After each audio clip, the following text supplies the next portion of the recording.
And welcome to 505 here on Class 91.3 FM. Coming up, economic numbers are causing confusion in Parliament as the minority and majority clash head-on over Ghana's debt-to-GDP ratio, just few hours before the finance minister steps up to deliver his mid-year budget review.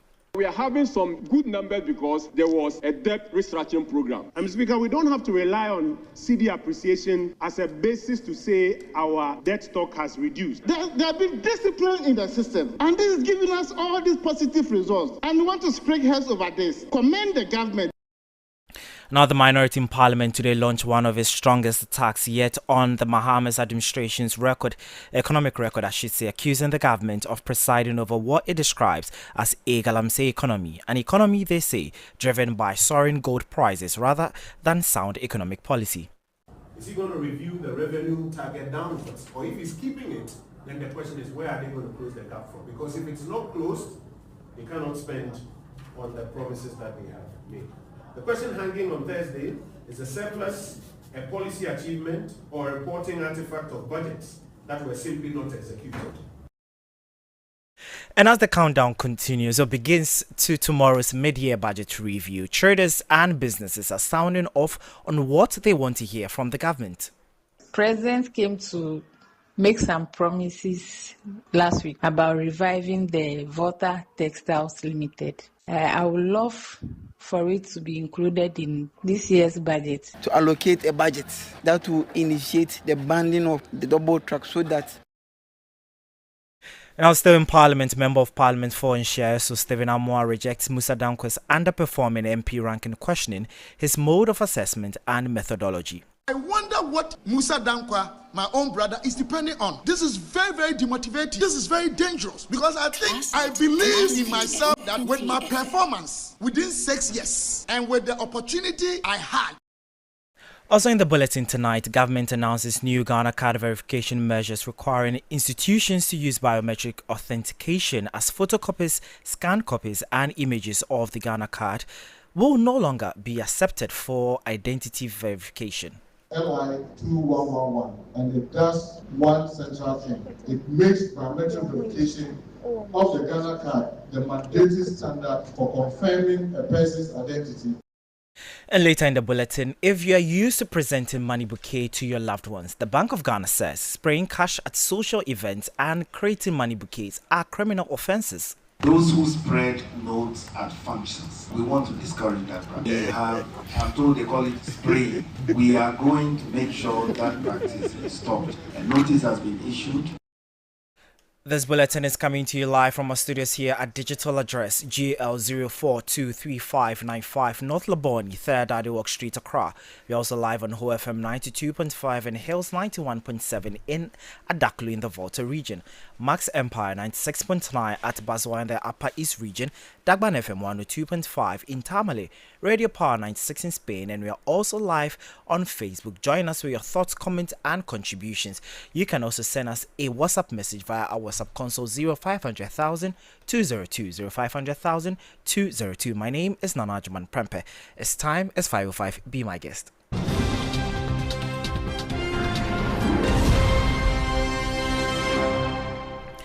Now let's settle for the details. And the minority and majority in Parliament have clashed over Ghana's reported decline in its debt-to-GDP ratio, with the issue emerging as a major point of debate ahead of the Finance Minister, Dr. Kasiala Tofosin's mid-year budget review tomorrow.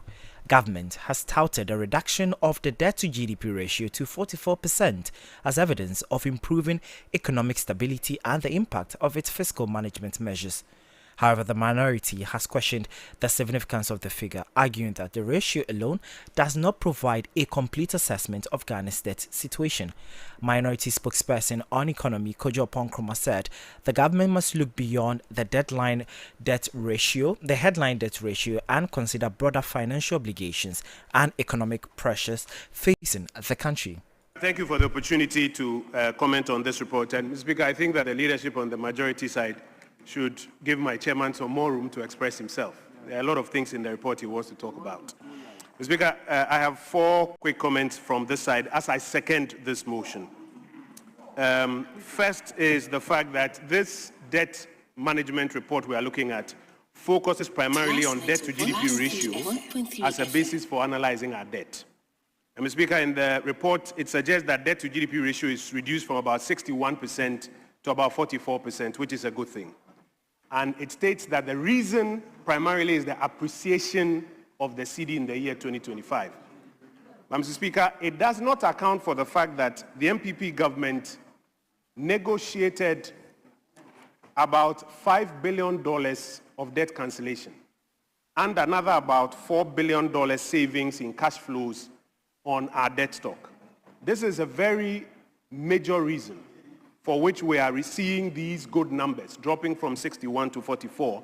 And I think it's important that credit is given where credit is due. That was about 98% of the debt restructuring program. And Mr. Speaker, the second argument I want to make is that the debt sustainability analysis approach that is adopted in Ghana's debt management report, and it's not about the NDC, the approach that is used is a bit inadequate because it focuses primarily, as I mentioned, on the debt to GDP ratio. But nobody pays their debt to their GDP, Mr. Speaker. We should rather be spending some more time analyzing our revenue to debt servicing ratio, because you really pay your debt with your revenue. Or on the external debt side, looking more at our export earnings and comparing it to our debt servicing. Or perhaps even comparing debt servicing to tax revenue generally. And so as we move forward as a republic, Mr. Speaker, it's important to improve the DSA approach that we use for our debt management report. Number three, Mr. Speaker, the scope itself is a bit too narrow. You will find that contingent liabilities are not accounted for in the debt analysis we are doing. The liabilities at state-owned enterprises are not accounted for. Guarantees that are given are not accounted for. And so it gives us a very narrow view of what our debt picture is. And we always get surprised at the end of the day. Mr. Speaker, as I support my chairman's motion, a few recommendations from this side of the House. We need a broader debt sustainability analysis, as I've mentioned, a broader scope in terms of what type of debt we are talking about. And Mr. Speaker, we don't have to rely on cedi appreciation as a basis to say our debt stock has reduced. Because as you observe, in 2025, when the cedi appreciated by about 43%, as a result of the pumping that the Bank of Ghana has been doing, it appeared as though the situation was getting better. Just yesterday, when the Bank of Ghana published the new debt numbers, because of the about 8% depreciation we have seen year to date, our debt stock is gone up by about 47 billion Ghana cedis. So if you rely on appreciation to applaud yourself that the debt situation has gotten better, small depreciation, Mr. Speaker, and we are now having about a 40 billion Ghana cedis increase in our debt stock. By the way, this is apart from the nearly $1 billion that we approved for the government yesterday. For those who didn't follow yesterday we approved about $1 billion for the government. That will come and add to this. And already the IMF is predicting that we're going to end the year on about 50% to GDP. So it is important that we keep an eye on it. Very finally, Mr. Speaker, as I mentioned at the beginning, the MPP government restructured about 98% in the pool of debt that was available for restructuring. 2% was outstanding between January 2025 and now. We're getting to 2 years. That 2%, the government is yet to conclude the restructuring. And it is important that they finish that one so that we can see the full benefit. Because if we don't, we'll still be deceiving ourselves that our debt has gone down when it hasn't. And very finally, Mr. Speaker, the most important thing is to get the domestic resource mobilizing measures to work. But before the House got into session, the minority earlier accused the Mahama administration of presiding over what it describes as a galamsey economy, arguing that Ghana's recent economic gains are being driven by soaring gold prices rather than broad-based growth. Kojo Ponkrama again said the government is expected to present an optimistic assessment of the economy, but insisted the underlying fundamentals remain fragile. According to him, the administration is likely to argue that the economy has moved from stability to growth. However, he contended that much of the recent improvement has been fueled by favorable global gold prices rather than deliberate economic policies. Policy Committee on Finance and Economy has been meeting and poring over the latest published data on the Ghanaian economy.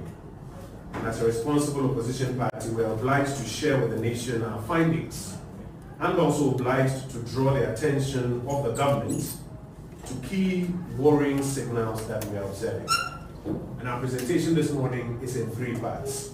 First, the props, or what is known as the settings, that the government is employing to achieve the macro numbers that it is publishing and the effects of these props or settings. Second, we'll be speaking about the sustainability of these props or settings that they are using.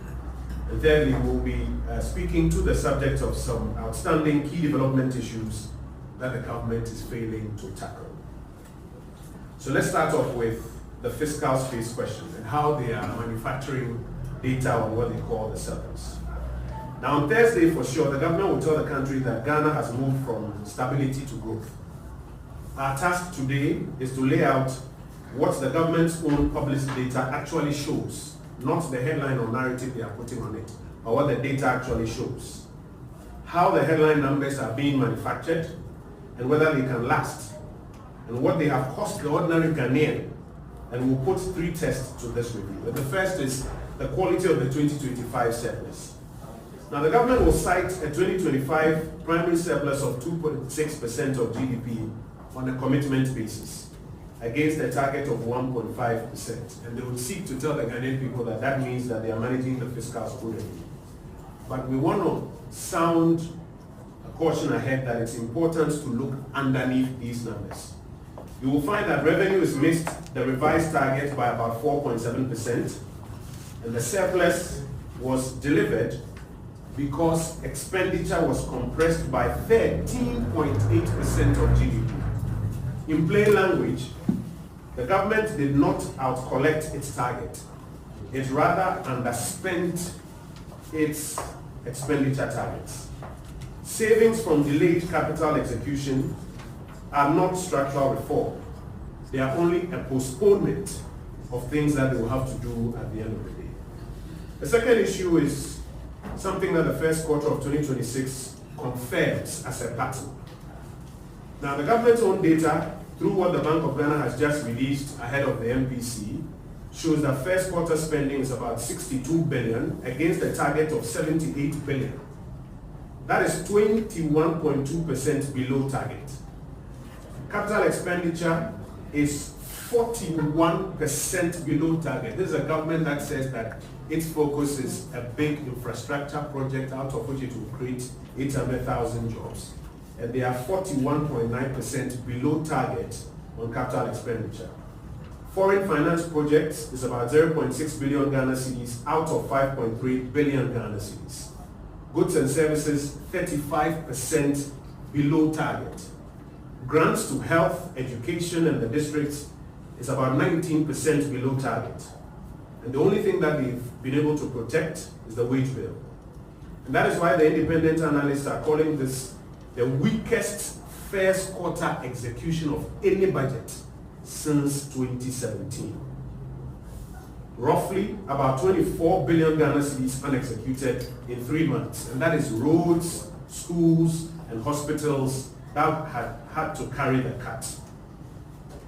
The third part of this argument is that the arrears problem that this government first complained about and tried to paint the NPP black on, the arrears problem is not gone away. The finance minister himself, if you recall, in 2025, reported that they had discovered arrears of about 67 billion Ghana cedis. And he used that to adjust the primary balance at the time. And you recall the minority at the time saying that that was very, very inappropriate. Now he subjected it to an audit. The audit came back and proved that his 67 billion was false.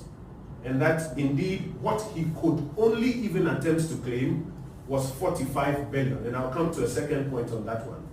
And by the way, that 45 billion was because they just went around asking anybody who says that government owes them to bring forward a claim.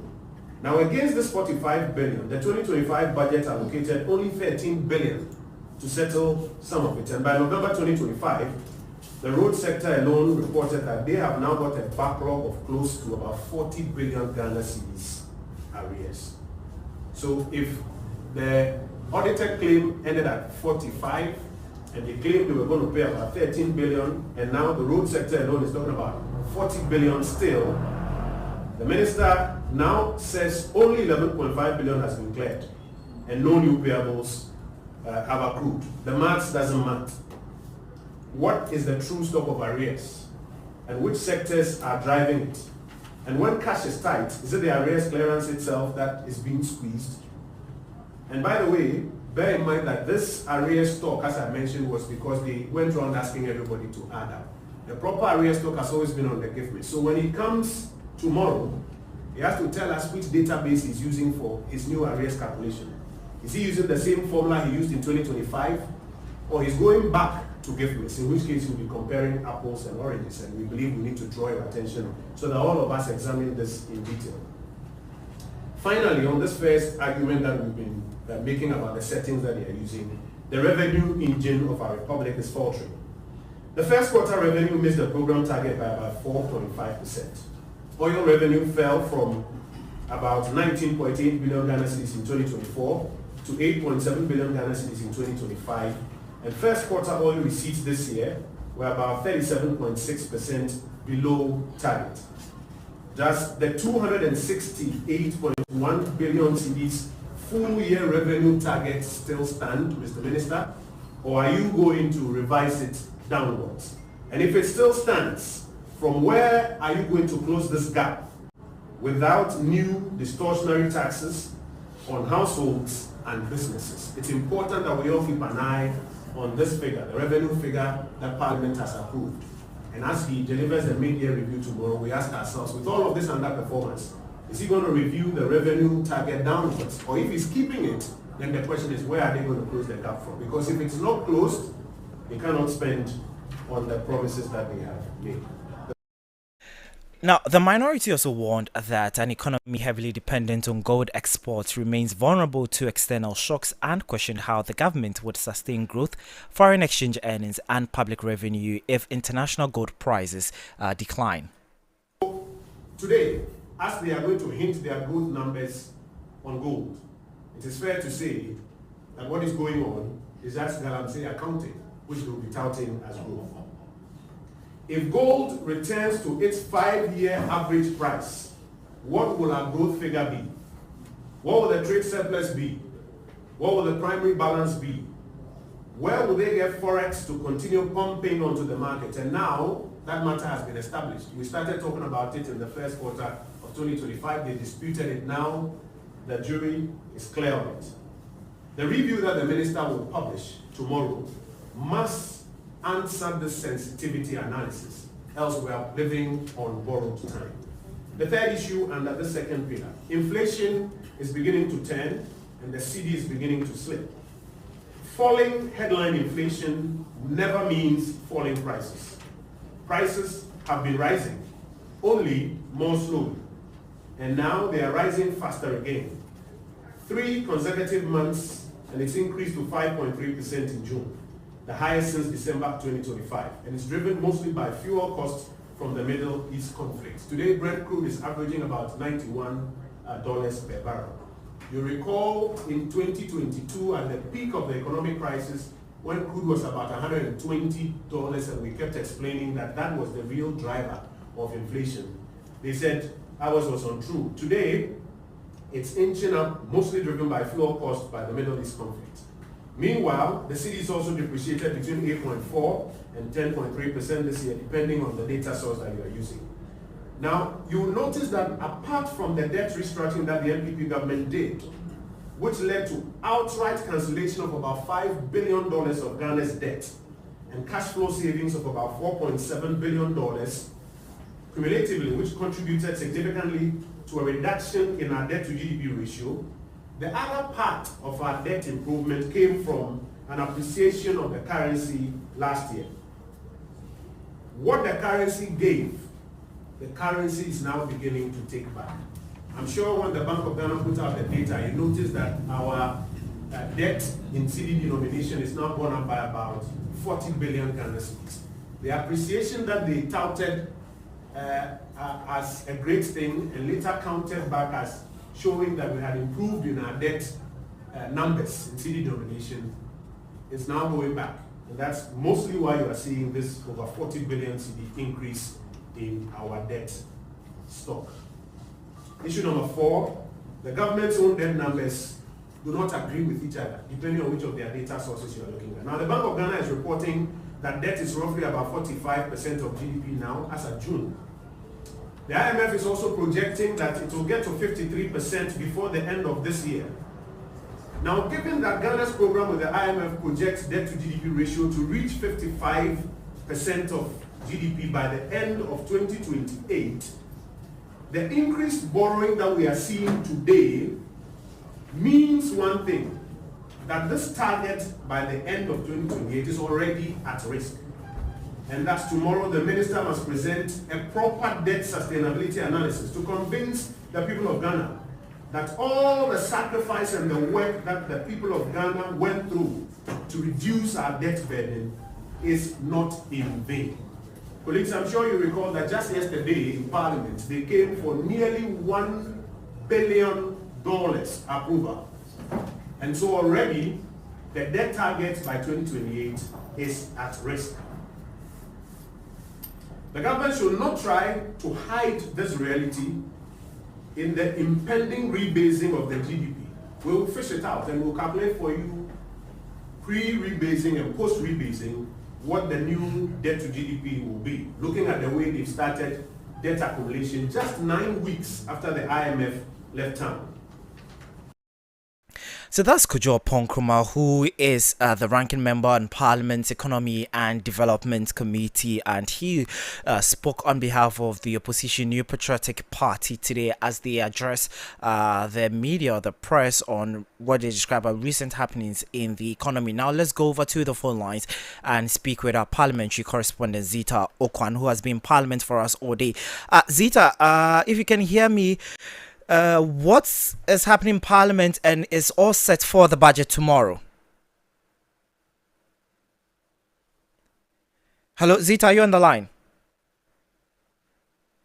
Right, we are trying to raise our parliamentary correspondent Zita Okwan, who is in Parliament. Let's try one more time. Zita, if you can hear me, is all set for budget tomorrow in Parliament? Hello, Zita, are you on the line?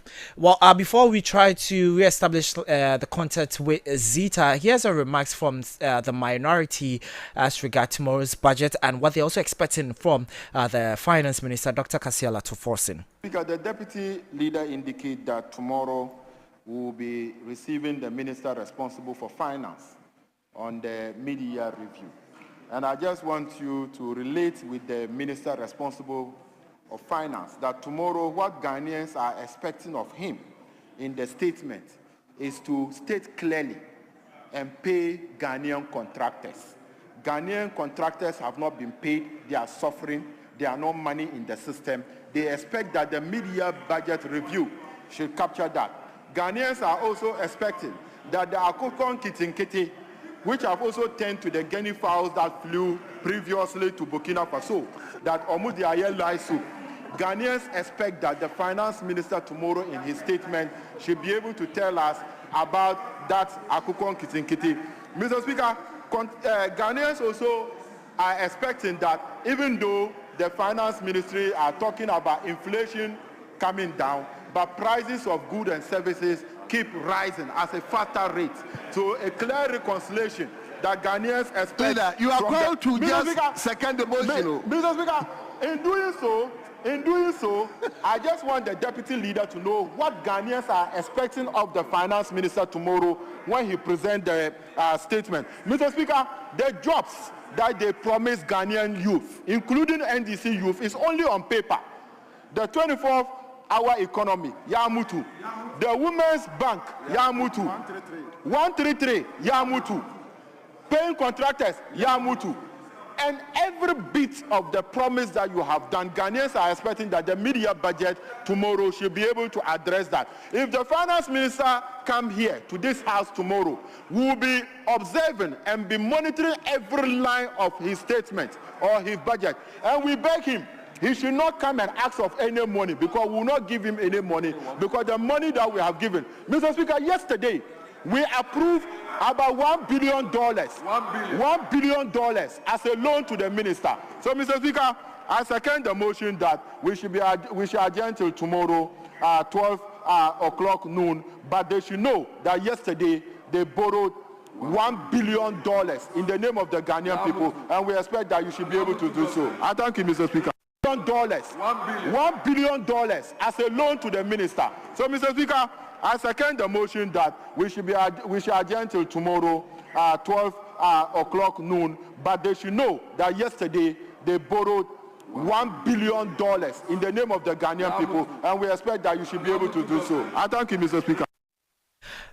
So that is Habib Idrisu, Member of Parliament for Tolon.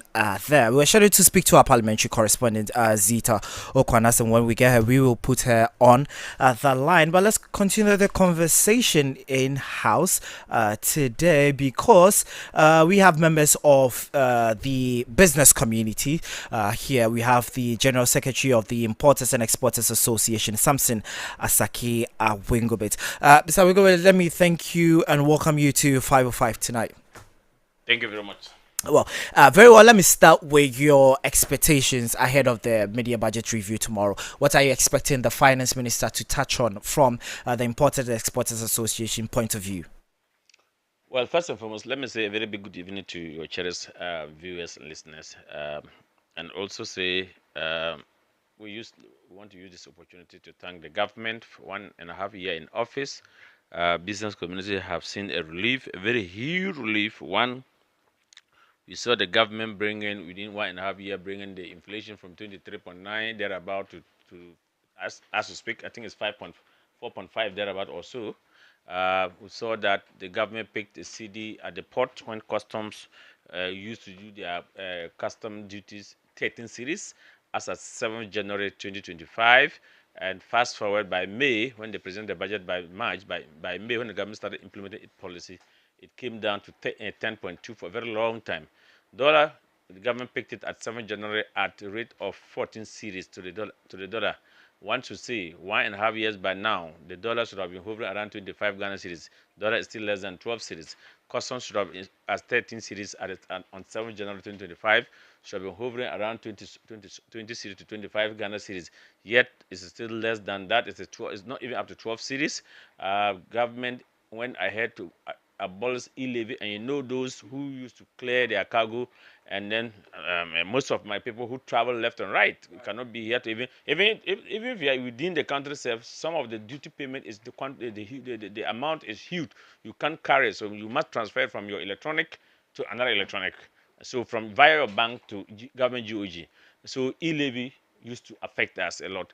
COVID levy used to affect us a lot. So fast forward 1.5 years, we saw that the government have really huge relief to business community, and that is why up to date you've not been hearing so much noise in town or on our street. That is factual, and so we are appreciated. We are so excited. We want to thank the government for such a rebuild, and indeed, above all, there is 1.5 years in the government. There is predictability. Business people can predict. Business people can plan. Business people know that, even if it will be plus or minus, dollar will not hit more than 13 series. And that is the good news that we have. So we are so excited that, and we are fully thankful to the government and to the Minister of Finance and his team. Right. So we also have the Executive Director of Revenue Mobilization Africa, Geoffrey Okansi. Mr. Okansi, good evening and thanks for joining us in our studios here. Good evening and thanks for having me. Right, you're most welcome. So I want to know from where you sit, Revenue Mobilization Africa. Basically, it's just about tax analysis and tax reforms and all that. So we want to know, what are you also expecting from the Finance Minister's media budget presentation tomorrow? So it goes beyond taking my tax monies from me. It comes with creating the revenue, creating the platform and the ambience for revenue creation, like he rightly mentioned, creating that environment for the industry to thrive. And then when the industry has thrived, his company pays to you company income tax, and then the workers he engages will pay you personal income tax. And then also, again, I mean, whatever they are producing, if those who are actually important to sell, it may also feed into factory. And so when we hear importation, people think the consumable is only about the one that goes into our mouth and we consume, but then factories also consume to produce something.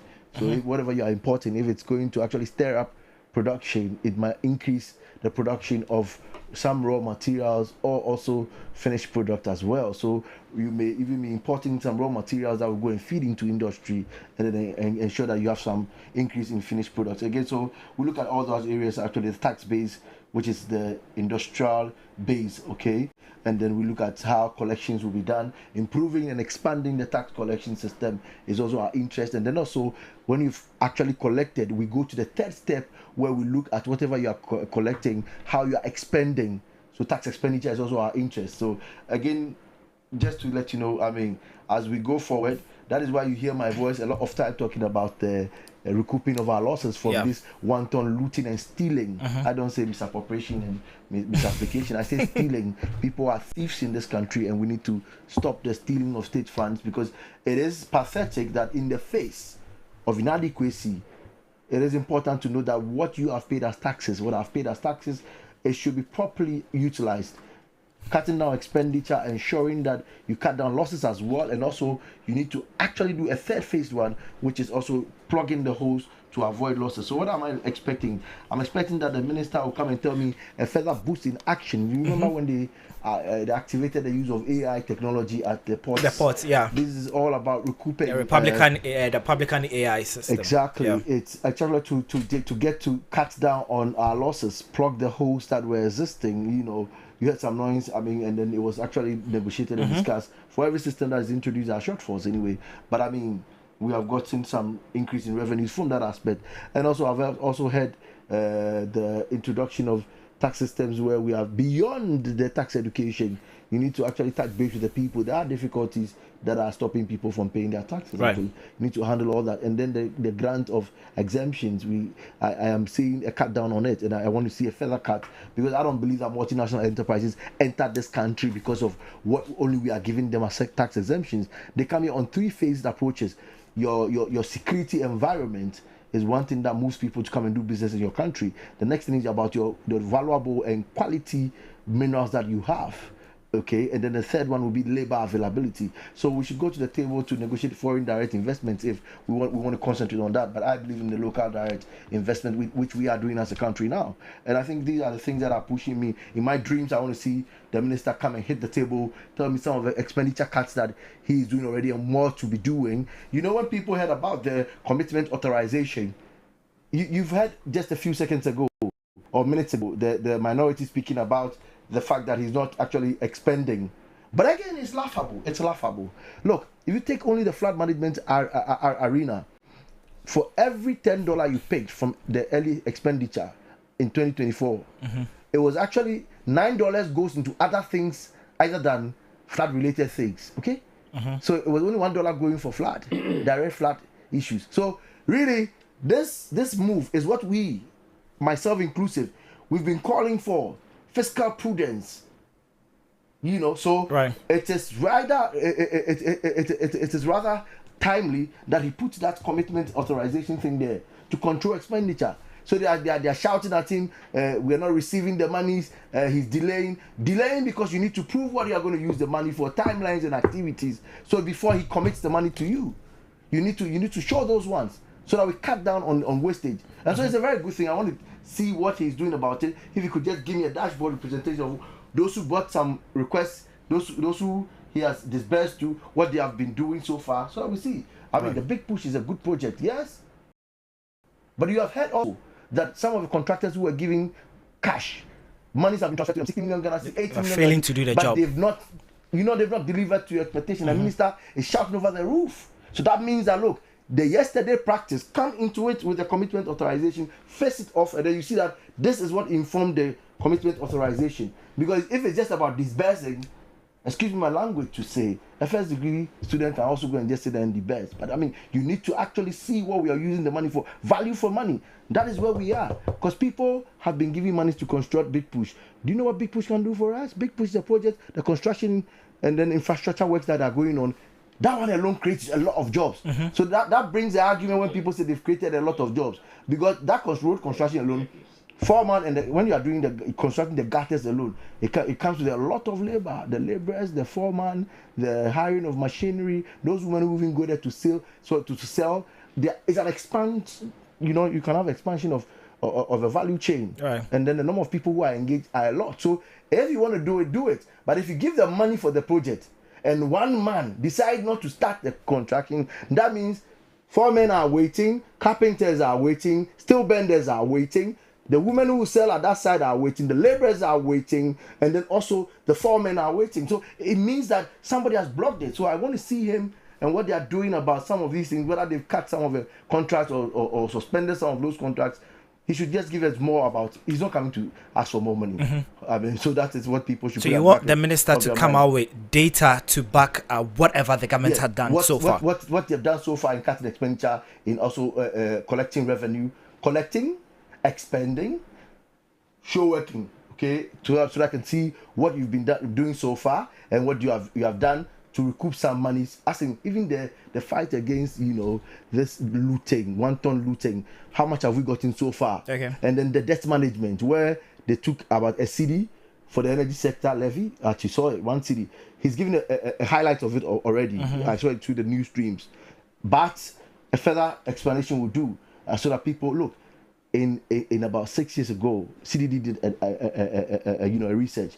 About 80% of Ghanaians were ready to pay more taxes if you were be able to prove to them what you were using their tax revenues for. So I think these are things that I want to see him do. And then some big talks are around certain areas that like cutting the cost of LPG, removing the taxes from it, because you want to protect your climate. You want to trick people into using LPG, but hey, if the cost is high, a lot of them cannot afford it. And we've seen some projects running already from the past administration. This administration also taking to the next level, but the cost element is very important, and we need to see how we can have some of these discussions going. But our debt stock that I've seen some additions, a pile on debt stock. He explains that it's going into areas where, yes, of course, productivity is going to be happening, but hey.